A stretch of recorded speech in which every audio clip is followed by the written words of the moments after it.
Hello, my name's Lindsay McDougall and welcome to The Right Note for another episode, another week, a week which will be forever remembered in the annals of Australian music history as an important week. The week that Lit, Wheatus, CKY and Hoobastank announced a tour together to our fair country. Thank you, Lit, Wheatus, CKY and Hoobastank. Here to discuss maybe that and certainly much more important news of the week and reviewing some excellent albums are my co-hosts, Rod Yates, Danielle McGrain and Bernard Zool. Should I ask Danielle McGrain why she is wearing a set of circular sunglasses? Recovering. I was at the Apras this week, so... Oh, I thought you were not from the Hoobastank announce party? Well, that came after. Okay. All right. We're going to give Danielle a couple more minutes to regain her composure. In the meantime, I've got to tell you that today you're going to be hearing from three brand new albums, a band who are much more scared of us than we are of them, the Smith Street Band.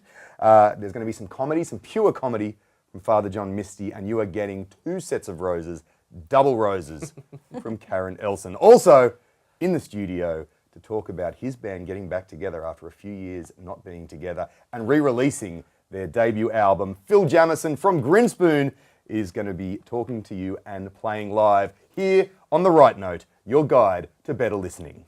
That's pretty good. You gotta say that's pretty good. Let's get around to Danielle here and the reason that she's a little dusty on Friday afternoon. That's 4 days after the APRA Awards, Danielle. Look, it's one night, but it's a whole week, really, of celebration. What did I miss? Well, there were performances, apparently. Right. Some people won awards. There were a few drinks. That's the last thing she remembers. Yeah. It was a night of a few surprises, though, and not... Right. Danielle on the piss was not one of the surprises, let me tell you. Excuse me. Song of the Year went to D.D. Dumbo, Satan. A song which didn't exactly blow up on the charts, did well on Triple J, got into the top 50 in the Hottest 100. Not a usual kind of song that's going to be recognised. It's a weird song. It's got awesome hooks in it and stuff, but it's a weird song. It's like somebody discovered Peter Gabriel's first 2 albums and put them out again. But it was a night of low-key, maybe not surprising, but not exactly huge shifting of units, winners. Yeah. I mean, Flume did win Songwriter of the Year, which He is did? arguably he shifted several units. I think he shifted more units than everybody else put together. Right, okay. So he did well, and Although Sia got an award in there, and we have to, admit that she also is very good at shifting units. Yeah. there were other winners, such as at our table actually was the winner of the Country Work of the Year, Elise Simmons, young singer-songwriter not yet signed to any major or even minor label, and who was absolutely stunned to win. It's unusual in the country industry where there's a lot of established acts that seem to always railroad their way through the awards. Yeah, well, as we quite discussed refreshing, isn't a it? week or Yeah. so ago, that a lot of these nominees, particularly in country, are not. There was no Koenigan, there was no Chambers, there was no somebody called Adam. There's usually no an Adam Adams. in there somewhere. There were no Adams. And they all released albums, though. Were they within the period of... I presume they were, yeah. Right. So something weird happened this year because the nominations were all over the place. And sure, Flume won, and Birds of Tokyo won Rock Work of the Year. Cheap Thrills by Sia was there, Illy. But there were also people like Elise Simmons and this girl called Adele who won International Work of the Year. Vance Joy, most played Australian work overseas, which means that song's just getting played again and again and again for two and a half years. Where in the pantheon of awards does the APRA sit in terms of... Just below the Grammys, but above the Logies. I think musicians and songwriters especially will always have a soft spot for the APRA Awards and for APRA as a group because every quarter, that little letter that you get from APRA, that's like, okay, now I can pay rent for the next few months. Yeah. That's the special little... I got one for $8.64 once. That was my best quarter. Wow. That was a cracker. That's pretty good. I found a whole bunch of the PPCA ones, which are the different... It's another whole... I just had to look it up. That I'd forgotten to cash, and I had to get them to redraw them. 'Cause it was like... They were like... It was asking them to redraw, like $3.60. It adds up. Yeah. Start a band, kids. Actually, if you do want to start a band, you may win an APRA award, you may win an ARIA, you may find yourself being sold in a chicken shop. You may. Fast food is playing a bigger role in music than we would like to think. So I'll get to the chicken shop shortly. Okay, all right. But there was a researchers from the Swedish Retail Institute have done this big experiment, this big kind of... Do they wear white coats? Yeah, but they've done a study into the way that restaurants and supermarkets and whatnot tailor music for the people in there. So we've all known that for years. You go into a shop and sometimes the playlist will be really kind of tailored to either make you feel good, so you want to buy, or if it's a jeans shop, Milky Chance will be playing. That makes you want to buy jeans. That's it. Or if you're in a restaurant, apparently sometimes if the music is upbeat, the idea is that it actually makes you eat a little bit quicker and out you pop so they can... Yeah, apparently. So anyway, they've done this big study in collaboration with this startup called Soundtrack Your Brand, and they're kind of looking at how algorithms can be used to tailor music for a specific restaurant or a specific place to really make you consume more, which is just gross. So rock and roll, which doesn't is it? just about Awesome. as edible as half the places these have been played in. But they conducted this research at this unnamed American burger chain in Sweden, and they analysed almost 2 million purchases. Wow. And they found out that if they played the soundtracks which had been tailored for that kind of environment, burger sales went up by 8.6%, fries went up by 8.8%, and desserts went up by 15.6%. Wow. As opposed to if they just played random music. So do we know what the music was that they played to get that bump? So they actually name-checked Ed Sheeran's Shape of You as being a really great song to play in a burger restaurant, saying, because it fits the welcoming, modern and expressive parameters common to restaurants targeting a millennial audience. I thought it might have been about eating for your shape. Well, part two We're not of the fast food expose, Steve Lillywhite, who's this famed producer, worked with U2 and the Rolling Stones and the Killers. Thanks, DC. Okay, fair enough. The New York Times just did a profile on him, and amongst his career, they talked to him about the fact that he has a bit of a side job working for KFC in Indonesia. So he's the CEO. You know, those $3 checks. He needs to Yeah, that's it. something, Yeah. right? Join a band, kids. So he's the CEO of Jagonya Music and Sport Indonesia, which is a subsidiary of KFC in Indonesia, and they sell 500,000 CDs a month in KFC stores throughout Indonesia, because apparently CDs are still the biggest form of consuming music in Indonesia, but a lot of the record stores have had to close because there's this flood of pirated CDs which have come in there. Imagine how greasy they'd be though. So yeah, These that's right. greasy CDs. So this play. is another quote from him which just makes you really kind of scratch your head. He said, "People no longer go out to buy CDs on their own, but they do go out to buy chicken. And now buying a CD has become part of that experience." Oh, that's perfect. What? Oh. This explains why Xavier Rod sold his song to KFC last year. That's right. That's where there's chicken, there's people buying CDs. Well, to be fair, haven't Starbucks been doing this for years as well? Bob Dylan sold a CD for an album. Johnny Mitchell put one out. But you just imagine, you ask for a bucket and say, do you want Ed Sheeran with that? Or you get the Ed Sheeran CD and say, can I have a bucket? That's not. They just love this great stuff. And just on the very last bit of kind of interesting merchandising, I thought it was Wayne Coyne from the Flaming Lips, Instagram. Oh yeah, here we go. What's he done? Instagram. What's he done? He's like got some blood from some pop star and put it in a drink now or something? Well, what he's done, what you'll now find on the Flaming Lips merch desk is a fetus-shaped bar of soap. Oh. And the product is called Everyone You Know Someday Will Die. Oh, that song that they wrote about 15 years ago. Yeah. But the full title is Everyone You Know Someday Will Die, Soap and Soap Dish. How much is this selling for? You know what? I don't know what the price is, but the soap is handmade with shea butter and goat's milk with honeysuckle and Fruit Loop scents. Yeah, that's You what know I think what? of when I think fetus. And I would pay top dollar. And you get a bucket of Ed Sheeran CDs. Yeah. So it's not costing much. Man, I guess this is if people are going to download and stream music, this is how bands are going to make their money. Yeah.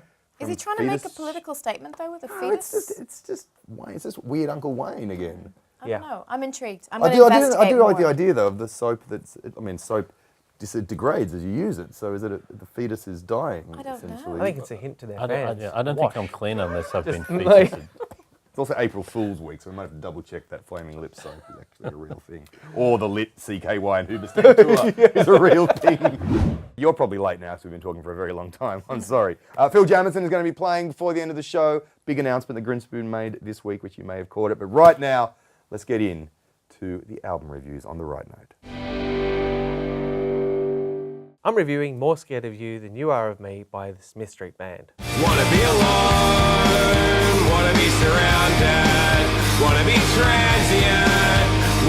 be drowned out, but all the dissonance disappears from me. How many times growing up were you told that a spider was more scared of you than you were of it? And you probably looked at its 8 hairy legs and beady row of eyes and thought to yourself, no chance. At least I did. Well, you could say the same of the Smith Street Band, and in particular burly frontman Will Wagner. To see Wagner perform or to be bashed around the ears by his bellowing vocals might have you thinking he's a man with no chinks in his armour.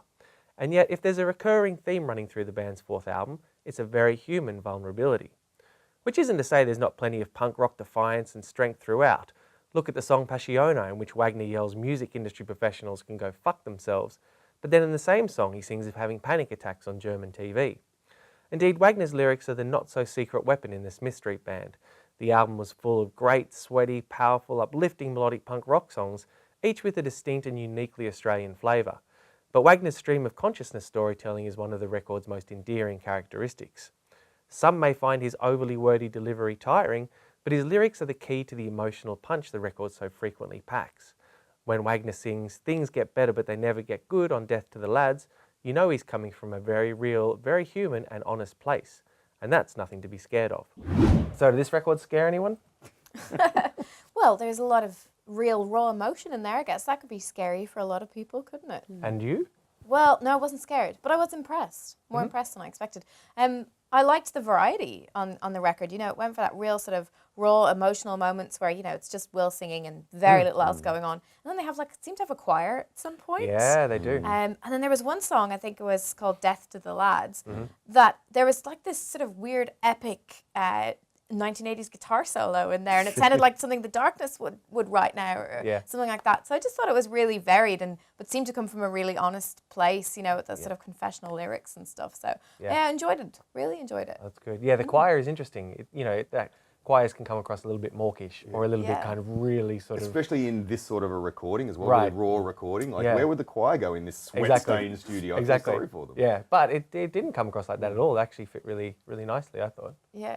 I love the fact that there's just this great run of Melbourne bands who tell stories, personal stories, narratives, observational things, just whatever. They're not all the same, but there's just such a strong grounding there in being natural and being real, and connecting with people by just being the kind of person you might find at the end of the bar at a pub. People still go to pubs. Or as he would say, "Can I buy you a cider? I think there's one left on the rider." Yeah. So I believe was one of the lyrics to it. Yeah, I don't know. I've been watching these guys since Blood, Sweat and Beers at the Annandale, sort of 10 years ago or whatever. And I sort of, on the first listen, I was this guy, I guess it's more of that mid-tempo, earnest, bro-core Poison City rock. But then I got into that place where it is, maybe I am a little bit cynical sometimes. And so but when I got right into that world, I was like, oh man, now I get it now. And I don't mind the way that you pronounced yo instead of you. When I just want you to know. That's fine, I was into it. There was, I think, what's that song? Was it Laughing or Pretending to Laugh at the end? He's just, obviously, his heart's on his sleeve. Sometimes it gets a little bit too cloying for me. And I think you're saying they sing about what they know, or the realness. And obviously, since the last album, all the Smith Street Band has done is toured. And so a lot of the songs are about Will backstage, or freaking out on stage in Germany, or at a TV show in Germany. And I think that's the danger in writing an album after you get big and you play all the time. You don't your lyrics are less relatable because the fans they don't know about that stuff. But I was going to say, maybe that is aspiring, people listen to that and go, yeah, man, that's what I want to know about. I actually found the lyrics really relatable, and because I think that's an interesting point, the fact that they're on tour and so much, when bands do that, they can make these road albums and But just the way he tells stories, I found it really, whether I know what it's like to be on stage in Germany or not, I just empathized with what he was talking about and really felt that. Yeah, I mean, I guess it's the emotions that you have while you're doing that, and those emotions are universal. Well, he's on the road, but it's essentially a breakup album. And we can all relate to that. I mean, and the stuff that he's going through all the time doesn't necessarily mean he's only going through it because he's in a band. He has those moments, I think, where he talks about how he's something to do with his phone. Like he either didn't want to look up from his phone because she wasn't going to be there. Yeah, yeah. I thought that was really interesting because everything else I seem to listen to these days, they're sort of slamming our use of technology, which might allude to albums coming later in the show. Yeah. But you know, that kind of idea that we live in this real narcissistic world, whereas he's kind of saying, looking at his phone seems to remind him of her. And he's like, and it's real he's like personal. starting a fight with someone on his phone as well when he's backstage, probably in Germany.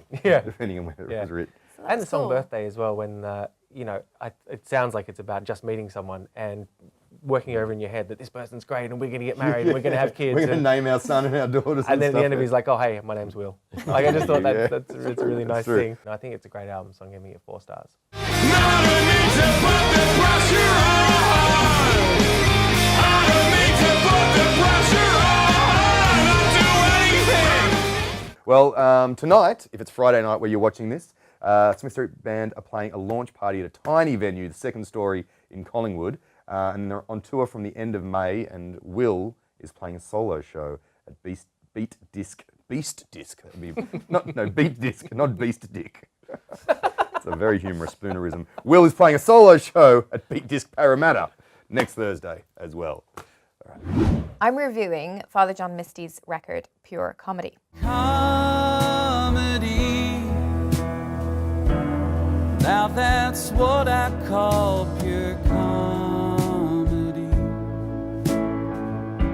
This album should come with a disclaimer, like one of those stickers that warns you of offensive language, only this one tells you that if you're heartbroken, and not just from love, but because of the state of the world, this record may further your pain. I can wallow with the best of them, and Father John Misty, whose real name is Josh Tillman, really is one of the best ones. But this album, which features 80 minutes worth of Tillman's arch satire, takes you on a rambling walk through his consciousness, and it can be bleak. If you take Tillman's word for it, ours is a technology-addicted society damned to repeat our mistakes.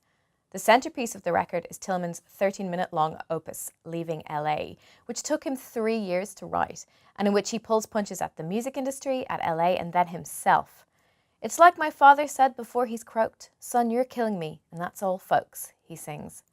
The melodies, while beautifully arranged, are not designed to lift you from this quagmire, and they really come secondary to the lyrics. If you came here for the strong pop hooks of Tillman's last album, I Love You, Honey Bear, then you'll be sorely disappointed. This album is not for the faint-hearted, but for people ready to wallow in Tillman's dark and lyrically dense world. So, what did everybody think? Bernard? See, I don't think he has a problem with technology. I think he has a problem with people. This is a man who, at the very least, is projecting the image of a misanthrope. He hates people. We're all failures. We're all terrible.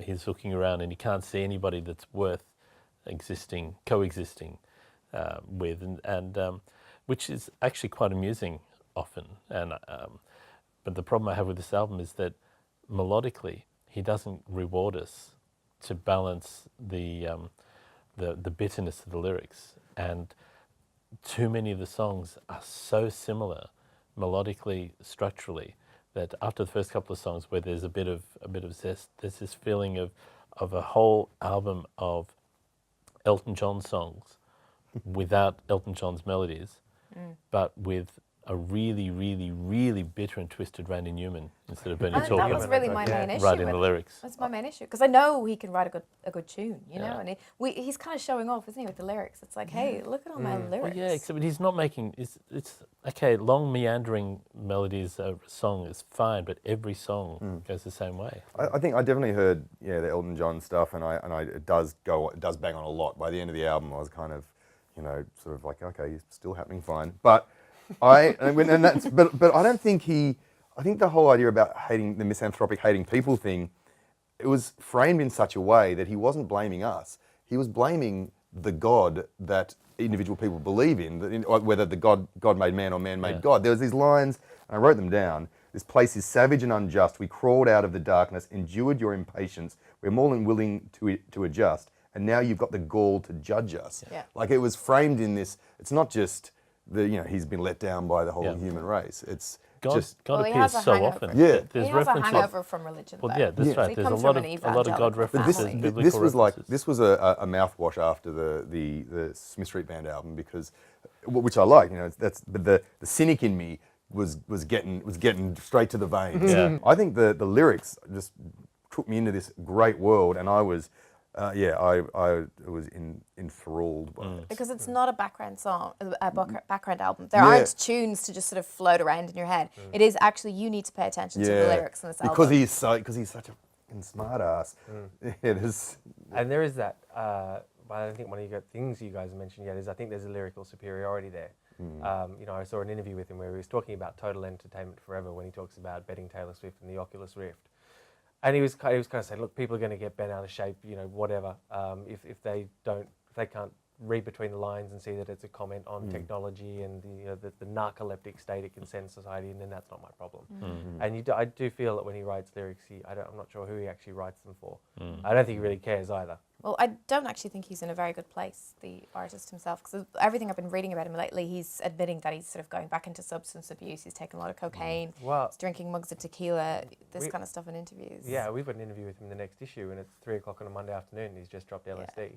So I feel... So what? So this is a bad place? He's not in a good place. What time does one drop LSD? Yeah. 3 o'clock's a little early? But no, I do think there's something really major going on here. And the thing about him is he was courted by a lot of the major labels, but he stayed with his smaller indie ones. And I feel like he needs some more structure. He needs someone else to go, this is too long, cut this here, let's shape this a bit more. And I think that he's just rambling and sort of free-falling a bit. This is an album of someone who's having real issues with the world, with himself and with the world, and he's projecting onto the world. There's a whole lot of pain in this record. And he's got such a talent. His last album was amazing, and I was hoping to give this 5 stars, to be honest. What I've landed upon is 3.5, and that's really mostly for his really intricate and interesting lyrics. Oh, their religions are the best. They worship themselves, yet they're totally obsessed. He's here for Splendor in the Grass and maybe some side shows that haven't been announced yet. He apparently took acid and went to a Taylor Swift show. So, I don't know, get inside your Oculus Rift and have fun. I'm reviewing Karen Elson's Double Roses. I don't call your name anymore. I can take a weight like I did before. Karen Elson's 2011 debut, The Ghost Who Walks, recorded in Nashville by Jack White, was Southern Gothic, laced with the atmosphere and the temper of murder ballads, doom-loved and forsaken dreams. It was pretty good too. This new album was recorded in Los Angeles, with Elson reflecting on her Northern English roots, this time with producer Jonathan Wilson, whose specialty is recreating a certain 70s sensibility. So, a mix of folk and West Coast pop? Well, Wonderblind begins the album with a plaintive folk melody, assertive glissandos on harp and a flute solo. And the title track brings in a shuffling rhythm and a dreamy vocal line that blurs the space around the glistening piano and the slide guitar. So yeah, folk and West Coast pop. But wait, there's more. There's both Judy Sills and electronic soul in Hell in High Water, and Why Am I Waiting is modernist with minimalist repetition, liquid bass, and soul vocals. By contrast, Million Stars feels like Tift Merritt singing with Wilco in country mode, laid back, softly firm and gazing upwards into space. Wilson's decision to make Elson's voice even more prominent might seem ambitious, given she's got a good but not necessarily special voice. However, she wins by accumulation rather than sensation, so that by the time Distant Shore, with Laura Marling on distant backing vocals, closes the album, your familiarity with that voice allows her to sing without affectation and yet cast out over dark waters. It goes almost unnoticed that this song is a timeless moment of folk, your attention taken by its effect on you rather than its roots or delivery, which is probably the highest compliment you could pay a very good record. Anyone with me on the Karen Elson trip? I'm halfway there with this record. There's the first half of the record I find it pleasant, find it fine. It was nice to listen to. But then I think track number 6 or 7 is called Why Am I Waiting? And that kind of woke me up. It felt different to the rest of the album. It felt like she was actually pushing herself a little bit more arrangement-wise and instrumentally, and it kind of is based around this little arpeggiated sort of picking, and then there are these Zeppelin-esque sort of cinematic strings which swoop in every now and again, and that really caught my ear. And from that point on, I actually really enjoyed the album. So I don't know if that just kind of tweaked me, and then I thought, because I think that the last 4 songs are probably the strongest on the record for me. And I think they're also perhaps places where she does push herself a little bit more than in other parts of the record and experiments a bit more. So that caught my ear. Yeah, I thought those last ones is when she goes back into more of that kind of folky vibe, the kind of the more the Nashville influence that she's saying that she doesn't want to do anymore, you know. And I liked that. It's like what she's saying. It's like, why are you running away from that? Because that's actually probably when you're most interesting. And one of the tracks she had Father John Misty drumming on it. It's called Million Stars, I think, is it? Or Anything he can't do? just quite the talent. But what was great about that was he really pulled out the rhythm. So she starts singing in this kind of more syncopated way, and it was really much more interesting than those kind of twinkly ones she was doing at the beginning with the harp and stuff, which were pleasant, as you say. But the harp sucked. Like the first couple of pleasant. songs were okay, but the harp just was there doing. It was almost like a harp button on a keyboard. There was like, oh, there's an arpeggio harp, or there's another, and this next song, another arpeggioed harp, and then there's a pedal steel, which I didn't think really fit in that song that well. But yeah, you're right, with that Why Are We Waiting song, I was like, oh, okay, this is nice. Now, we mentioned the arpeggios, we've mentioned that song, we've mentioned there's the flute solo. Why have we not mentioned the very long saxophone solo toward the end of the album? So good. Now, come on. So good. However many points you have to take or give, an extra point for that sax solo, depending on where you sit in the realm of... And that's what I mean by a little bit more interesting, a little bit more. Because it went on for pushing quite something. some time. It does. I think the song's 6.5 minutes long. And most 6 of that minutes long. saxophone. hey, it's not 13 minutes. So Yeah, it's no still- Father John Look, this Misty. was probably my favourite album this week, though. It was Right. it was the most interesting for me to listen to. The one that sat with me, the one with the best pop hooks, I thought. Yeah. You know, compared to the others, and The one with the best Jack White kiss-offs. yeah. Well, there's a little bit of that. There's a little bit of that in there. Isn't I there? think what's interesting is the way that you build up interest in the album. So I found myself more interested the more I played it, but also I found myself more interested the more the album goes on. And so it starts off nice and becomes interesting. And then by the end of it, you realize that actually some of the things at the beginning you thought were nice are actually a bit more interesting.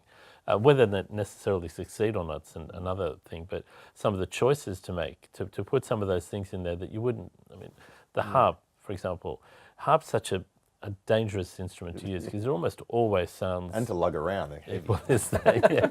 But it almost always, it runs the risk of being just that over-sweetened bit in anything.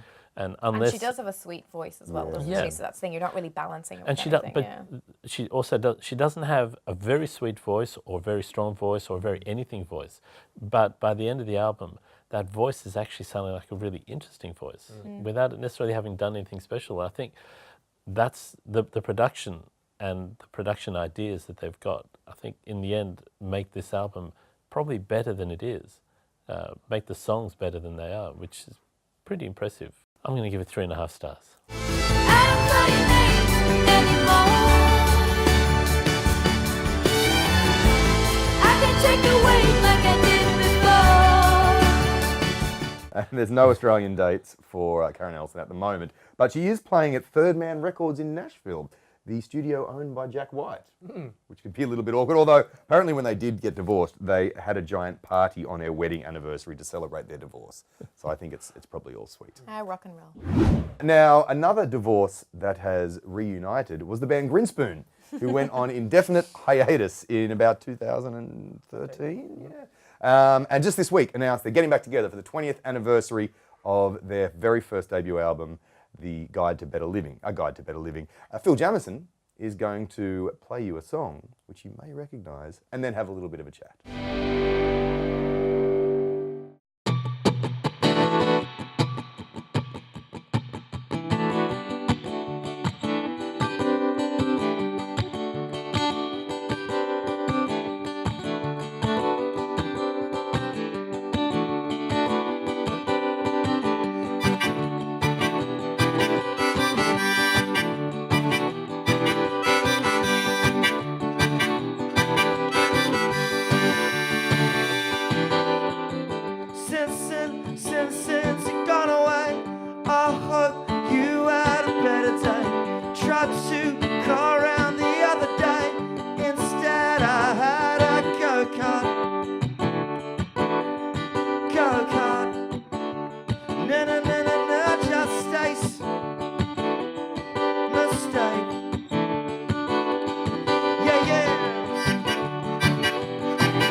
princess now. I love the rainbow on your brow. I love you, rainbow.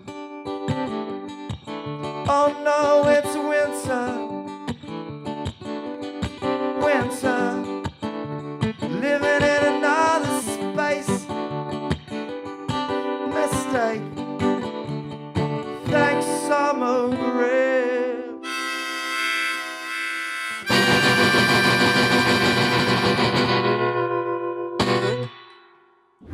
Hi. Hi. Hello, Phil. Hi. Well done. Thank you. Harmonica solo. Was it a solo? Yes, I guess it was. Yeah, it was a feature. It was a feature, yeah. I can't play the line that Patrick wrote for the song, Uh-huh. the major melody that was dan. So I do that solo. I just put the harp in. I'm a terrible harmonica player, but it works. Big news Right. was that Grinspoon are getting back together for the 20th anniversary of Guide to Better Living, released on the 16th of September 1997. Was it the 16th 16th of of September, yeah. Wow.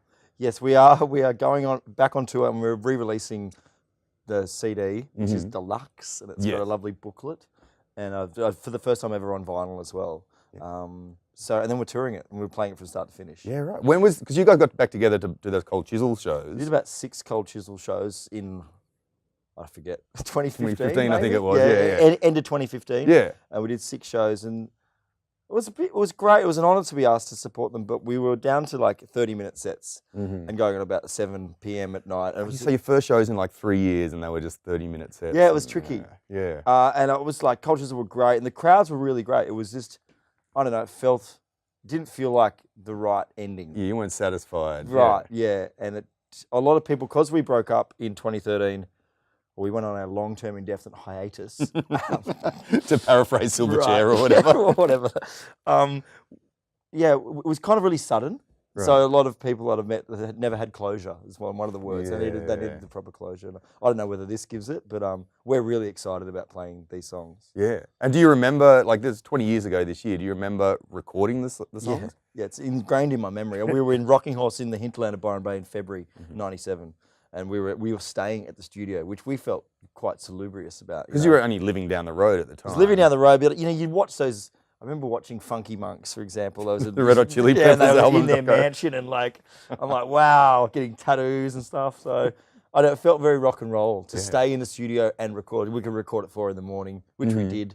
Yeah. And it was just we only took, I think, 2 weeks to record it and mixed, about 20 songs maybe or thereabouts. And one of those songs that hasn't been released up until now is seeing the light of day on this re-release. Right, Greengrass Meadow. Greengrass Meadow. Well, that's one I wrote. I think Pat wrote it as well. But yeah, I wrote it and I really liked it, and no one else liked it. And I was really bummed about it because it's quite soft. I mean, the album without that song did go double platinum, so It did pretty well. And I was proven wrong. There was like you think there's Pedestrian and Don't Go Away and Just Ace and Champion and there's Repeat and She Knows, which is Repeat, isn't it? Yeah, she goes. She goes, There's yeah. Dead Cat as Dead well. Cat which as was well. A big song, Just Ace, which you Did heard. you like this is after the EP? This is like the first big thing you were writing. Did you feel that these songs were like that going to be that big? Like they were everywhere in '97 and the next few years they were everywhere. We had no idea what we were doing. We were just enjoying playing live and going out on the road and actually meeting our peers. Because it was a really wonderful time in Australian music, especially with rock and roll. And so we were on the road and we had a bit of success. We got signed to Universal, which was nice, and they gave us some money. But no, we weren't really conscious of it. We were just, at the time, Joe, Patrick, and myself all were writing furiously and quite competitively. So we'd all bring in songs, and Joe wrote some great tracks on this record, so did Pat, and so did I. So it was a really healthy kind of 3-way writer thing going on. Have you rehearsed these songs to play live? My God, no. Because some of them are a little bit like there's songs like Scalped. That's a Right. pretty weird song to 3, work 4. Yeah, Yeah. the crazy chorus of you all singing the the big hollering, chant, hollering. We've never played that song live. There's songs on this record we've never played live. And so you have to do it now. Right. So, but I love Scalped, and I think it really adds a lot of flavour to the record. Those interesting, because it's fairly furious at times and fast, What's the sound of a bunch of teenagers? Right. I was the only teenager though. All right, let's remember that. The other guy's a little bit older. I'm joking. Love you guys. But yeah, we'll be taking the rehearsal or pre-production very seriously in June. Good, good. Well, and so you've been constantly in the music industry since Grinspoon went on its hiatus and stuff. I saw you in American Idiot, the Green Day musical. It's great. Thank you. And you've been touring solo and stuff. Solo, I'll be doing the Beatles thing. That's right. I did the White Chris Album and thing. Josh, Yes, yeah. I'll be very fortunate that I can play guitar and harmonica play up, yes. and just get around the country, and people want to come and watch. So What have the other guys been doing? okay, so Patrick has a menswear store Okay. called the Finders Club in Bangalore. Joe has been working on the other side of the fence at music festivals, so he's behind the scenes. Okay. I think he works on Splendor and Falls, and Meat Stock. Okay. I never got asked him. No, not really your thing. And Chriso runs a commercial handyman business in Brisbane. All right. Very adult stuff. Is he getting time off to do that? Well, I think he's quit. Oh, wow. I think he's like, I don't want to do this anymore. Back to the rock and roll Back now. to rock and roll. So they're itching to get out. Yeah, good. Yeah, Nice. And so what's after this? I mean, this is the 20th birthday of Guide to Better Living. Easy turns 20 in a couple of years' Oh time. my goodness. I don't know. Detention, no, Sunday no, pills. No. I think that because this is our debut and because there was a special time, not just for our band, but for many, many bands in Australia. The recovery era, we talk about it a lot. Yeah. In That's Australian the music. recovery TV show. Sorry, the recovery. Not just the... Not AA recovery, the recovery era of television. This is not the Andrew Denton interview. Thank God. It's 10 years ago. The recovery era was great. Was great TV. Yeah. And it was great music. So I don't know whether an easy or a new detention thing would work. I think it's just probably only for this record, and then we'll go away again and hide. You think? I think so. Yeah. Oh, maybe we'll want to go and make beautiful music together. Yeah. After September 22nd at Bateman's Bay, our That's last the last show, I think yeah. so. Well, recovery's gone, but thank you for playing live on the right note My today. pleasure. Thank Awesome. you. Phil, have a good one. Cheers. Enjoy the shows. Okay, Bernard, Rod, Danielle, and Lindsay, it's back to you. Thank you, Lindsay. Thank you, Phil. Excellent work as always. Next week on the show... Did you just compliment yourself? No, I complimented us. Right. I mean, actually, no. Actually, yeah, I did. Anyway, more importantly than my own inherent narcissism, next week on the show, Billy Bragg, amazing English, British singer-songwriter, activist, just all-round legend, is going to be here playing music for you and having a chat, which is very, very exciting. Now, what else have we been listening to? Rod, what have you been listening to this week? Well, I've done something I don't think I've ever done before on this show, or any of us have done. I'm actually going to talk about an album I talked about some weeks ago, which was, you may remember I mentioned the Men Singers album, After the Party, which I reckon since I talked about it, I've probably listened to at least twice a day, every day since, for weeks. And I've just come to love this record. It's my album of the year so far. It's like honest, blue-collar punk rock, great tales of Midwestern America and relationships and life on the road and blah blah growing up, but just set to amazingly anthemic, great pop, rock, punk songs. But I listened to an album that got snuck out secretly a couple of weeks ago, Mesmer by Northlane. Northlane have been one of those bands, they're just, they're a metalcore, hardcore, sort of whatever band, a little bit psychedelic in what they were doing, and they switched singers and did some more stuff. And this album is... Them and Ocean Grove seem to be heralding the return of new metal. And it's very strange that I kind of don't hate it. I think they're doing it very well. They're doing it in a smart way. It's got more of that kind of carnival, Dead Letter Circus vibe to it than the obvious Deftones and Korn nonsense. But yeah, there's great down-tuned guitars. The dude can sing like a mother person. And it's just, yeah, it's good. And I like, it also, there's, some of the lyrics are a little bit too... oh, woe is me, whinge rock kind of stuff, which does happen in new metal quite a lot. But then a lot of it is really well observed. This is what's wrong with the world. They do sing about Big Brother, and they do have the lyrics question everything, yelled very loudly. Which finally someone is singing about that stuff. But anyway, it sounds amazing. So that's Northlane and Mesmer. Cool. Listening to Charlotte O.C., who just really sings like a motherfucker, you know? Sorry, Mrs. Yeah, apparently She's Danielle's swearing. So she's a British artist. This is her debut album. I think she had a couple of EPs before this. This is called Careless People. And she's sort of like the next, you know, of the Florence and the Machines, the little bit of Adele in there. But she's actually got quite a good soulful voice and some pretty good pop tunes on there. So I have a feeling I'm going to hear a little bit more of her, you know. So I'm jumping on the bandwagon. Well, I'm going to do something we haven't done on this show before and say, this record, this CD, pish. Wait, so now, if you haven't zoomed up on that, I believe that says Jamiroquai somewhere. It does on say there. Jamiroquai, first album in, or whatever it is still too short. So basically, Automaton is Lindsay the album. and I are the only ones who actually did the right assignment Well, this no, week. also listening doesn't say whether you have to love the album. Exactly. Clearly, we are Correct. just the best in class. I've been Correct. listening to this along with the Jesus and Mary Chain album. I reviewed them together as two bands returning after some time. And the Jesus and Mary Chain album is very good. This one, it's just so weak. It's Are piss there no weak. It's canned heats in There's your not. steels anymore? It's actually.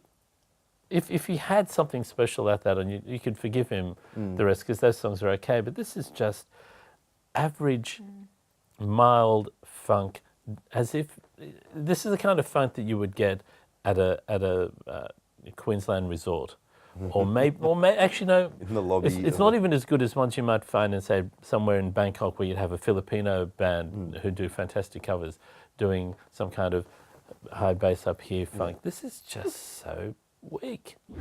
What a beautiful way to end this week's episode of The Right Note. Thank you very much. Next week, Billy Bragg, and with fingers crossed, Bernard will listen to an album that he likes. See you then.